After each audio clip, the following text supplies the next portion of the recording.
The Putin government is a government of control and outright power.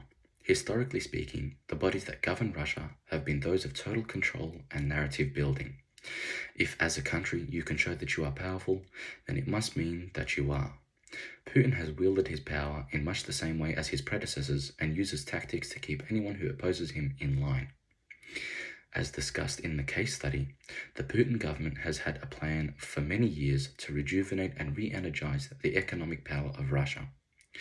Russia has become a global superpower off the back of their economic dealings in oil and wheat exports. It is estimated that the value of their exports from these two materials ranges around $241 billion per year. The economic growth that Russia has exhibited in the past few years is down to the work of Putin and his party and the way in which they run the country. Russia has been in a race with the US to become the stronger country in terms of economic growth, military power, and global innovation for many years, dating back to the Cold War and even today. In 2014, Putin had blamed the West for impacting the price of oil, which caused the Russian ruble to plunge in value.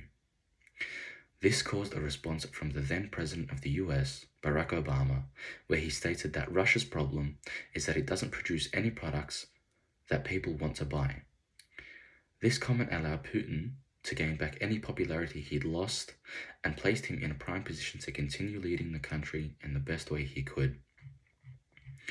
Issues like this are what can divide a country or cause citizens to look unfavorably towards their leaders.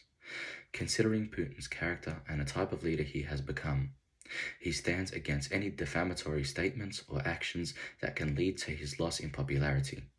The band Pussy Riot was known for their anti-Putin stance and were famously against Putin and his politics.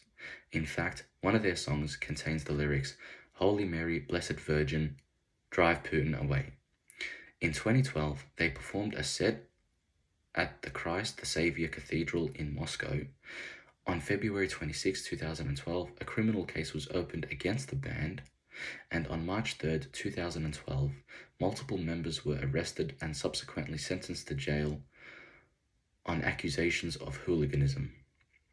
It is clear that the most important thing to Putin is his ability to be liked and supported by the citizens of Russia that keep him in power. From his position, he is able to bring economic reform to the country that elected him and bring about change in the global status of Russia. From a marketing perspective, it seems that he is the integral part of the economic reform that has been brought to Russia. In fact, Vladimir Putin hosted the G8 Group Summit in St. Petersburg in 2006. The moment marked Russia's arrival on the world stage.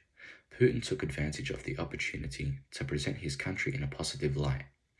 The public relations effort included a 2-hour television broadcast during which Putin answered questions submitted from around the world via the internet. Putin was also Times Magazine's 2007 Man of the Year. This in turn was a defining moment in the recent history of which allowed them to become the superpower they are today. Therefore, something as simple as a band who performs lyrics that show Putin in a negative light can dramatically impact the economic power and structure of Russia as a whole. Civil unrest can deter other countries from wanting to trade with Russia, which could cause economic collapse.